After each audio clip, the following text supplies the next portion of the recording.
अगर आप भी लेना चाहते हैं देश दुनिया की तमाम जानकारी तो आज ही सब्सक्राइब करें हमारे चैनल को। साथ ही नीचे दिए बेल आइकन को जरूर दबाएं ताकि हर अपडेट आप तक पहुंच सके।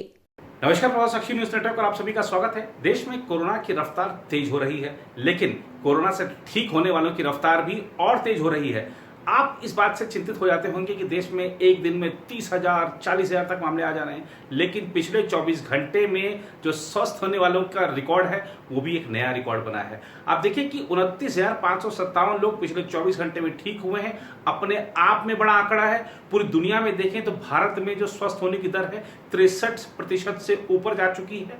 बहुत बड़ी बात है। और आप देखिए कि हम इस आंकड़े से चिंता में आ जाते हैं कि भारत में अगर हम गुरुवार सुबह का आंकड़ा देखें स्वास्थ्य मंत्रालय का, तो 12,38,000 से ज़्यादा मामले सामने आ गए थे।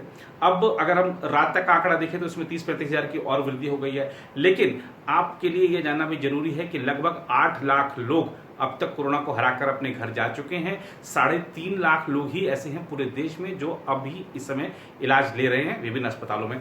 और अगर हम भारत में देखें तो आप देखिए कि जो जांच की संख्या है 1.5 करोड़ को पार कर चुकी है। रोजाना 4 लाख तक जांच हो रही है। और ये जो जांच की संख्या है ये कोई भारत सरकार ही बता रही है, ऐसा नहीं है। खुद अमेरिका के राष्ट्रपति इस बात को स्वीकार कर रहे हैं कि पूरी दुनिया में सबसे ज्यादा जांच अमेरिका में और उसके बाद भारत में हो रही है। भारत में जो स्वस्थ होने की दर है क्यों पूरी दुनिया में सबसे ज्यादा है? भारत में जो मृत्यु की दर है कोविड-19 से क्यों पूरी दुनिया में सबसे कम है? ये इसलिए कि यहाँ की सरकार ने, भारत सरकार ने, मोदी सरकार ने समय पर और सही कदम उठाए।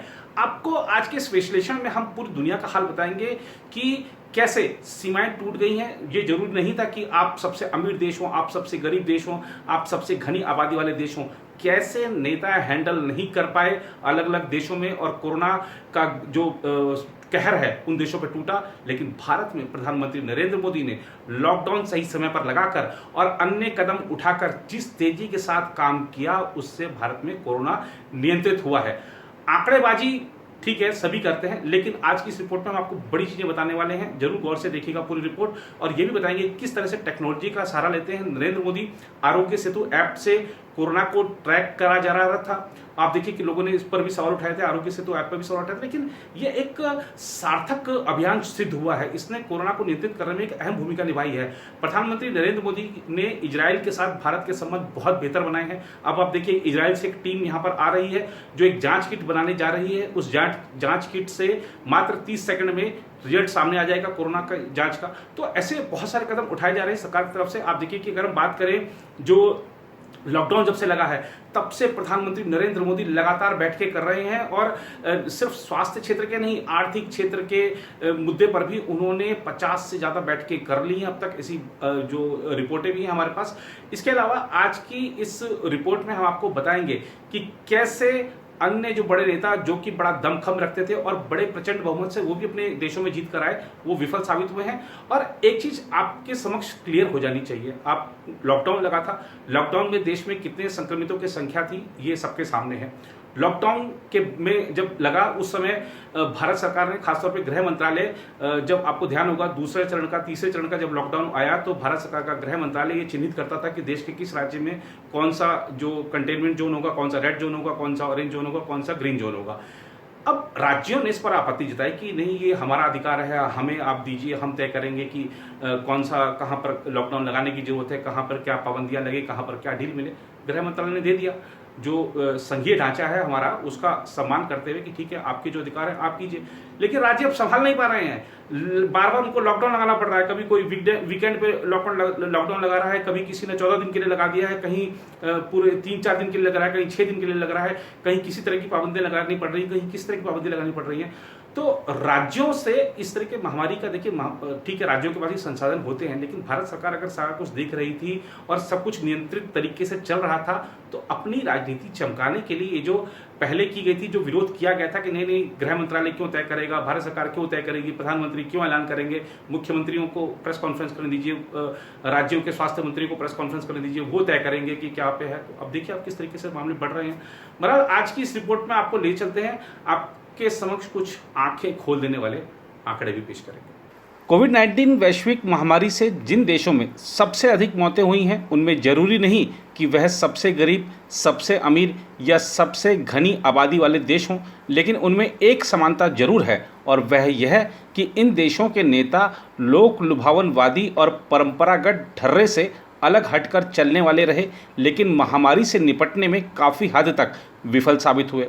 लेकिन इसी के बीच भारत के प्रधानमंत्री नरेंद्र मोदी ने बहुत तेज़ी से लॉकडाउन और अन्य उपायों से हालात को संभाला।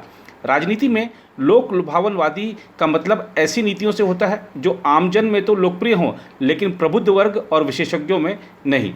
अमेरिका के डोनाल्ड ट्रंप, ब्रिटेन के बोरिस जॉनसन और ब्राज़ील के बोल्सोनारो के साथ ही भारत के प्रधानमंत्री नरेंद्र मोदी और मेक्सिको के आंद्रेस मैनुअल लोपेज ओब्राडोर जनता को सामाजिक फायदों का वादा कर पुरानी व्यवस्था को चुनौती देते हुए लोकतांत्रिक देशों में सत्ता में आए थे।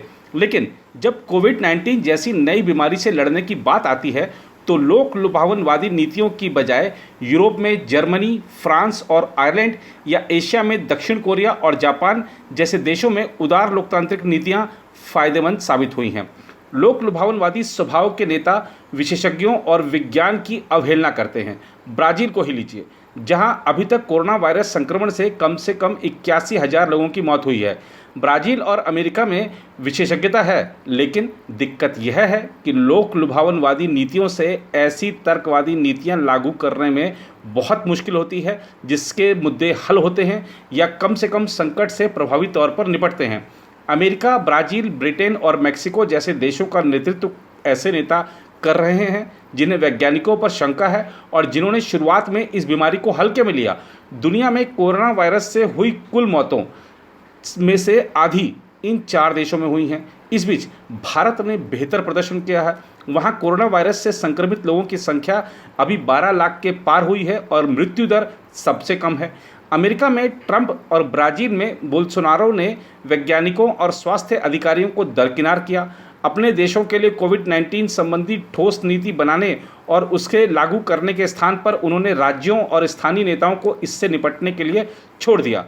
जब पूरे यूरोप में कोविड-19 महामारी का रूप ले रहा था, ब्रिटेन में प्रधानमंत्री जॉनसन ने लॉकडाउन लागू करने में देरी की, लेकिन खुद संक्रमित होने और मौत के दरवाजे से लौटने के बाद उन्होंने इसे गंभीरता से लिया। जबकि भारत में प्रधानमंत्री मोदी ने लॉकडाउन के जरिए इस बीमारी से निपटने में काफ़ी सक्रियता दिखाई। यही नहीं, विशेषज्ञों के कई समूह बनाकर हालात पर सतत निगरानी रखी और विभिन्न क्षेत्रों में रियल टाइम मदद पहुंचाने का इंतजाम किया। यही कारण है कि भारत में संक्रमण से ठीक होने की दर अब 63.18% हो गई है। आंकड़ों के मुताबिक भारत में गुरुवार सुबह तक 7,82,606 मरीज ठीक हो चुके हैं और वर्तमान में 3,56,439 संक्रमित मरीज हैं। कोविड-19 की जांच की संख्या भी 1.5 करोड़ से ज़्यादा हो चुकी है। जांच की क्षमता बढ़कर रोजाना 4 लाख हो गई है। दुनिया में अमेरिका के बाद सबसे ज़्यादा जांच भारत में हो रही है और यह बात खुद अमेरिकी राष्ट्रपति ट्रंप ने कही है। प्रधानमंत्री तकनीक को भी काफ़ी महत्व देते हैं और ये इससे भी साबित होता है कि इजराइल ने गुरुवार को कहा कि कोविड-19 महामारी से संयुक्त रूप से लड़ने की कोशिश के तहत वह एक अनुसंधान टीम को एक विशेष विमान से भारत भेज रहा है। यह टीम इस रोग की जांच के लिए एक त्वरित जांच किट विकसित करने पर भारतीय वैज्ञानिकों के साथ काम कर रही है। आप जानकर हैरान होंगे कि यह किट मात्र 30 सेकंड में परिणाम दे सकती है। इजरायली दूतावास ने एक बयान में कहा कि आने वाले हफ्तों में इजराइल का विदेश, रक्षा और स्वास्थ्य मंत्रालय दोनों देशों के बीच एक अभूतपूर्व कोविड-19 रोधी सहयोग अभियान का नेतृत्व करेगा। बयान में कहा गया है, तेल अवीव से एक विशेष विमान के नई दिल्ली पहुंचने की योजना है। इसमें इजरायली रक्षा मंत्रालय की उच्च स्तर की अनुसंधान और विकास टीम आएगी, जो 30 सेकंड के अंदर कोविड-19 का पता लगाने वाली जाँच किट विकसित करने के लिए भारत के मुख्य वैज्ञानिक के विजय राघवन और रक्षा अनुसंधान और विकास संगठन यानी DRDO के साथ मिलकर काम कर रही है। उधर कोरोना वायरस महामारी के मद्देनजर 7 मई को सरकार के वंदे भारत अभियान शुरू करने के बाद से विदेश से 7.88 लाख से अधिक भारतीय अब तक लौट चुके हैं। विदेश मंत्रालय ने गुरुवार को यह जानकारी दी। विदेश मंत्रालय के प्रवक्ता अनुराग श्रीवास्तव ने संवाददाता सम्मेलन में कहा कि वंदे भारत अभियान के चौथे चरण के तहत अब तक कुल 1,197 उड़ानों का कार्यक्रम निर्धारित किया गया, जिनमें 945 अंतर्राष्ट्रीय उड़ानें और 252 फीडर उड़ानें शामिल हैं। उधर रेलवे ने कहा है कि देश के विभिन्न हिस्सों में फंसे प्रवासी श्रमिकों को उनके अपने राज्य पहुंचाने के लिए श्रमिक स्पेशल ट्रेनों की सभी मौजूदा मांग उसने पूरी कर दी है। इसके तहत अंतिम ट्रेन सेवा 9 जुलाई को प्रदान की गई। रेलवे बोर्ड के अध्यक्ष वीके यादव ने कहा कि 1 मई से कुल 4,615 श्रमिक स्पेशल ट्रेनें चलाई गईं। इनके जरिए 63 लाख से अधिक लोगों को कोविड-19 महामारी के कारण लागू लॉकडाउन के दौरान घर पहुंचाया गया। रेलवे ने कहा कि लॉकडाउन के दौरान फंसे हजारों श्रमिकों के अपने अपने घरों के लिए पैदल ही निकल पड़ने के बाद उन्हें उनके मूल निवास वाले राज्य में पहुंचाने के लिए 1 मई से श्रमिक स्पेशल ट्रेनों का परिचालन शुरू किया गया। उधर आज की अन्य बड़ी खबरों की बात करें तो रक्षा मंत्रालय ने सेना में महिला अधिकारियों को स्थायी कमीशन देने के लिए आदेश जारी कर दिया है। उच्चतम न्यायालय ने फरवरी में एक ऐतिहासिक निर्णय में निर्देश दिया था कि शॉर्ट सर्विस कमीशन योजना के तहत भर्ती की गई सभी सेवारत महिला अधिकारियों को स्थायी कमीशन देने पर विचार किया जाए। सेना के प्रवक्ता कर्नल अमन आनंद ने कहा कि सरकारी आदेश से सेना में बड़ी भूमिकाओं में महिला अधिकारियों की भागीदारी का रास्ता साफ हो गया है। उन्होंने कहा यह आदेश भारतीय सेना के सभी 10 अंगों में शॉर्ट सर्विस कमीशन महिला अधिकारियों को स्थायी कमीशन देने का निर्देश देता है। कर्नल आनंद ने कहा कि जिन 10 अंगों में महिला अधिकारियों के लिए स्थायी कमीशन उपलब्ध रहेगा उनमें सैन्य वायु रक्षा, सिग्नल इंजीनियर, सैन्य विमानन, इलेक्ट्रॉनिक एवं मैकेनिकल इंजीनियर, सैन्य सेवा कोर और खुफिया कोर शामिल हैं। सेना के प्रवक्ता ने कहा जैसे ही इस आदेश से प्रभावित सभी एसएससी महिला अधिकारी इस विकल्प का इस्तेमाल करते हुए जरूरी कागजी कामकाज पूरे कर लेंगी, उनके चयन बोर्ड का निर्धारण कर दिया जाएगा। एसएससी के तहत महिला अधिकारी 5 वर्ष की प्रारंभिक अवधि के लिए अपनी सेवाएं देती हैं, जिसे विस्तार देकर 14 वर्ष तक किया जा सकता है। स्थायी कमीशन के जरिए अब वे सेवानिवृत्ति की आयु तक अपनी सेवाएं दे सकेंगी। तो चलते चलते आपको तीज की, हरियाली तीज की बहुत बहुत बधाई। आपको हम छोड़े जा रहे हैं राजस्थान में। हमारी जो बहनें हैं, महिलाएं हैं, किस तरीके से तीज का महोत्सव मना रही हैं, आप देखिए।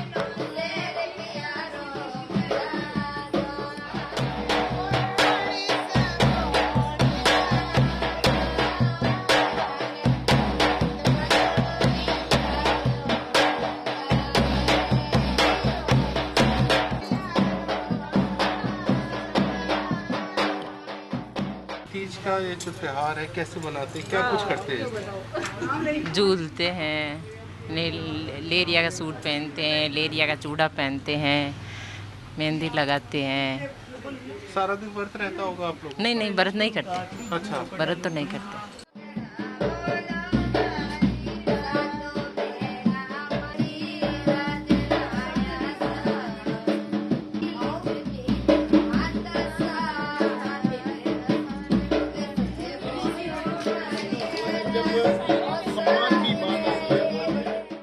हम तीज का त्यौहार बड़ी धूमधाम से मनाते हैं। लहरिया लाते हैं, घेवर मंगवाते हैं, मेहंदी लगवाते हैं, झूला झूलते हैं और खूब सारी लेडीज सब इकट्ठी होकर अच्छे से मनाते हैं। लेकिन इस बार फीका रहा? हाँ, इस बार फीका रहा क्योंकि कोरोना की वजह से घर घर वाले ही सब मिलके मना रहे हैं तीज।